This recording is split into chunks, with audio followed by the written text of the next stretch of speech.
Hi there. This is Alex Castro Croy with Life Recovery Centers, and we're gonna have a discussion today as a response to the community shootings that have been coming up in the city and county of Denver.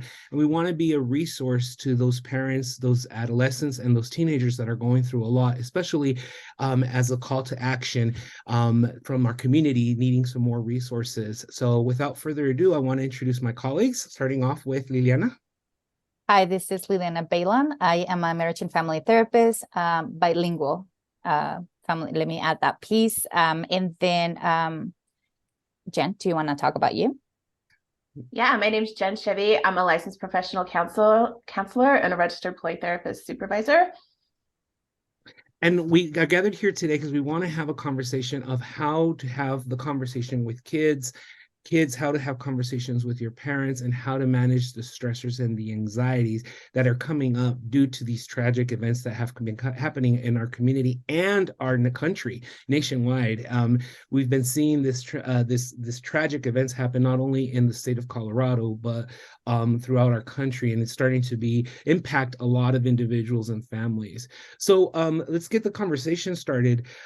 Jen, for you specifically, when you work with kids, what is a good way or a good caveat to have a conversation with kids, especially coming from the parents? I think that the easiest way to start this conversation for parents is simply to ask your child, what do they know? What do they already know about what happened? Kind of get their input and see where they're at. This is also your chance to clarify anything that they may have learned from their friends that's not totally true or didn't really happen that way. Because when we have traumatic events happen, we tend to create a story that makes sense in our heads. This is especially true for children who don't have all the tools that we might have to actually find the facts of what happened. So start by just asking them what they know. Ask them what they know, and then kind of clarify what they need to know in an age-appropriate manner. After that, ask what they have questions about. Don't assume that you need to fill in the blanks for everything. Ask what they have questions about. And keep in mind that they have really, really short spans of what they can process. They cannot process big chunks of information. So basically, ask what questions they have and then answer that question, the one question that they're asking, but answer it honestly. This also, we're wanting to build trust with our kids. Yeah. We need to tell them information that's going to be hard for them to hear, but they need to know that they can get honest answers from us all the time. So answer their questions honestly, as age appropriately as you can when we're talking about school shootings, and then give them time. Give them time. They might be able to process that little chunk of information, and then that's it. They're done. Their reactions sometimes are surprising to parents too. And this goes for all hard conversations. When you give them the answer to a question and they answer with, okay, cool, can I go play now? They're not insensitive. It's not that they don't care. They literally cannot process what you just told them immediately. And they need time. They need to go and do whatever they do to regulate. Liliana's going to talk more about that. So don't be surprised if they have a really cavalier attitude and don't really appear to care much about what you said. And they will come back. So expect that, be ready for it. They will come back with more questions, and you just kind of repeat the same process. Answer exactly the question they asked. Don't expand more because they can't process it. They only need the answer to whatever question they're asking. I think that this is a really hard thing too, is when we are talking to them and when we are telling them, because they're also, rightfully so, scared, right? So what we need to do as parents and caregivers and just community members is not make promises that we can't keep. And in doing that, we can't say, I will always keep you safe. You will always be safe as long as you're with me, because it's truthfully a promise we can't keep. We know there's things outside of our control. So instead, something like, I will always keep you as safe as I can. And if something happens at your school or wherever you are, I will be doing everything in my power to get to you, to keep you as safe as possible. You will be doing everything in your power to get to me. And this is, again, on an age appropriate level where you decide what's best for your child. If we're talking about an elementary age student, they don't have a lot of agency to just leave and, you know, pick up their phone and go find you. So we're going to be having a conversation of, you know, your helpers at school will be doing everything they can to keep you as safe as possible. And it's your job to listen to them and follow what they're saying so that you can get back to me as soon as possible. This conversation might be different for a high school student, right? If they're on a campus, you know, something like what happened in Denver, a lot of kids were just on campus. They weren't necessarily in the building or in a class. So maybe having those conversations, what do you do? You know, okay, if you have a phone, yes, try to let me know you're okay. Know that when something like this happens, cell phones, they kind of go down, right? So if that happens, you know, what makes sense for your child and your family?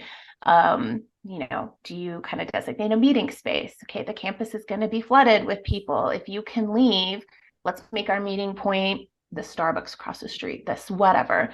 You know, are there some of those things that you can put in place as a backup without terrifying your child into preparing for a doomsday event? And this is the hardest thing as a parent. How do you have this conversation that, yes, they are reasonably safe, we're doing everything we can, here's some backup plans, but we want you to just go to school and have fun and live your life like nothing's wrong. It's hard, right? Yeah. So I mean, acknowledging that, and maybe acknowledging that with your child too, that yeah, we know this is kind of messed up situation, but here's what we got to offer. So I would start with those things and then just give a lot of space for questions. But, you know, I guess key points, give them time to process, answer truthfully, because they know when we're lying. They know when we're trying to protect them. And that's ultimately not what we want. We want them to trust us and trust that we're going to give them, you know, the hard truth. We're going to give them answers, even if we don't like them. So Correct. that's Thanks. And I appreciate you saying this is not a one-time conversation, no. especially with kids, kids and teenagers, they can come and have a question. Let me process it. Let me step away as I process this mentally, emotionally with my friends, and then I'm going to circle back. And I want to have that trust and that safety to be able to address whatever's coming up for me, the angst, with somebody that's going to be potentially telling me the truth and some type of information that's going to help me a lot. So thanks for really reiterating that. And keeping in mind, I like the piece that you said that you sometimes and as a trauma response as a parent, we tend to flood with questions or flood with information kids, and so be able to just take that time to take a breath, step away, and revisit it again. Which leads to the next one. Liliana, let's talk a little bit about what are some trauma responses that we need to be very mindful with parents and with kids. And I love that, right? Like that subway, which is when we are in danger or when we perceive a challenge, which is the danger, then our brain is going to go to the basic functions and is, am I okay? Am I safe? And in that moment, there's no logic, either for the parent or the child. So then the space that we're asking is because when we are assessing if I'm safe, I cannot go to a higher level in my brain and then start thinking of all the what ifs. In that moment, it is just that, am I safe? Are you safe? Then we can breathe. So from that standpoint, our brain is just trying to make sense of what is happening, not only from a child, but also from the parents. So let's talk a little bit first about the parent. None of us who are parents grew up with the idea that we were going to be dealing with this with our children. We have different experiences growing up. We have different traumas growing up, but it's not this one. So when Jen is talking about let's not make false promises, that is a huge one, because the brain is going to go from anxiety to anger of you lied to me, you told me, when the parent is also trying to make sense of what can I share? How can I reassure you? So what we're doing is trying to be proactive by making a plan for myself so that I know what to do. And then for my child, so that my child knows what to do and that I'm coming to you. Right? So from the trauma perspective, the brain will go automatically into hyper, running, screaming, searching. to hypo collapsing, which is, I don't know what to do. What's the point? And I think most of us, when we are exposed to trauma, we tend to be in those two extremes of our nervous system, which is because it's a never-ending story. So we will have resources, we will have links, or all of you can have this information in regards to an explanation of what the nervous system does for parents and children. We all have them. But in regards to trauma response, is just that we get so anxious and then we go to try to make sense. So then we are asking so many questions from a parent perspective, because I know that you're going to be safe. And then from the child perspective, help me make sense of this. Correct. So then what we need in that moment, and what Jen was talking about, is regulation of self, so that I can come in and help my child co-regulate. And it doesn't matter the age of the child. It can be in elementary, or it can be in high school or college. In that sense, I come back to, am I safe? Can you take care of me? This was really frightful. Like, I did not know what to do. And to know, as Jen was talking about, that when we are in tragedy, when we're in trauma, not everyone will react the same. Correct. As parents don't react the same.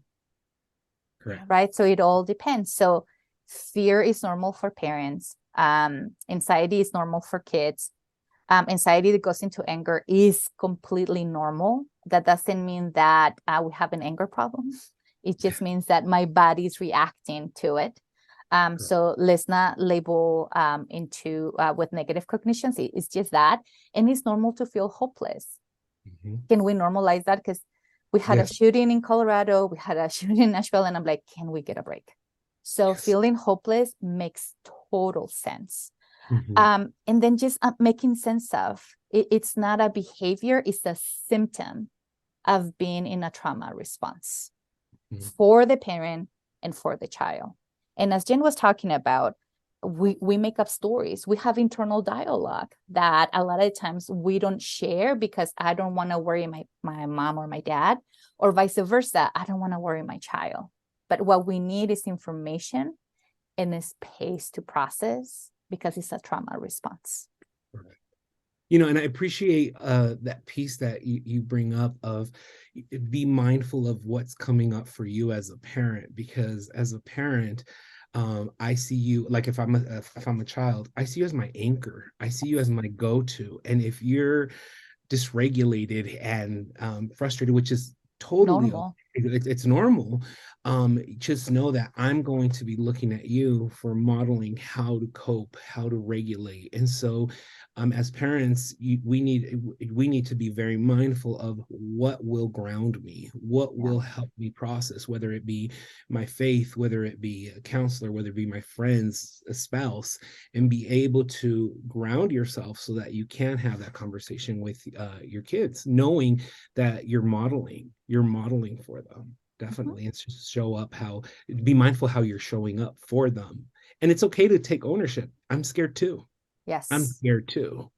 We actually need to model that for our children. Correct. Yeah. Having the space for all emotions to show up and honoring them. All those emotions are giving you information. So can we honoring them, and let's model having an array of emotions. Yeah. And in the modeling, be okay with comfort, be okay with crying, be okay with touch, be okay that there's different, as we're expressing our emotion, we're also synergistically showing up on how we can regulate with touch, with holding. And it's okay, reaching out and touching. It's okay to feel this way, because I feel I'm here with you, because there's this piece of I'm being heard, I'm being seen, I'm being held in the midst of this this disruption, this trauma. I'm being held, taken care of. And it shows up, I go back to my 5 domains: physical, emotional, mental, relational, and spiritual. Definitely. And from for teenagers, I really want to speak on parents with teenagers. Be mindful that when you are dealing with teenagers who are not used to verbalizing their emotions, a lot of times fear can appear as anger. Anxiety can turn as anger, especially with males. where I don't have an outlet, or I was not shown how to emote or express myself, it can show up as shutting down. It can show up as aversive behavior and frustration and anger.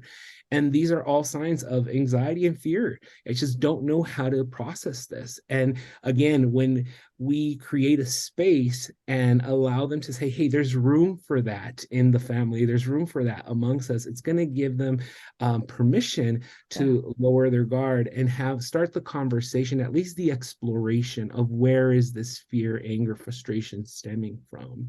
And a lot of times, and we want to do this, and you guys chime in, because suppressed anger, suppressed fear can lead to depression. It absolutely can. Yeah. And I think this is good for parents to know, but really everybody. Correct. Anger is our go-to emotional response. It's our go-to. So if we are feeling anxious, if we are feeling tearful, if we are feeling any of those things, anger, good or bad, seems to be the socially acceptable emotion that we are allowed to emote, right? So sometimes it's kind of helping our kids and helping us back down and say, all right, am I really angry right now? Is that really what I'm feeling right now? Or is there something else? And then once you figure that out, can you help model it? Can you help your child unpack it and break it down into what it really is? Yeah. Anger is the easiest. Yeah, and so parents, just be mindful that understanding resistant behaviors, missing class, not attending school, mainly a lot of it comes from not being able to process feeling unsafe or not feeling heard. And just be mindful, a lot of these behaviors are fear-based control and their need to be in control. And just be mindful of having that space to process hopelessness, which has to do with future, and helplessness that has to do with their here and now. Yeah. Any last thoughts, Liliana, Jen, any last thoughts? Of course, we're going to provide a resource list for everybody so they can take advantage of the resource list and our contact information if we can be of further support. But any last thoughts as we close our discussion for today? Let us know how to support you. As therapists, we can give you all these answers, but as parents, as humans, we are with you. We are with you with your pain, the anxiety, the fears, the not know what to do and when this is going to get better. So we're with you. We know. And we can give you a checklist of things, but every parent and every child is completely different. So we're just inviting you to create space and to ask questions. Reach out.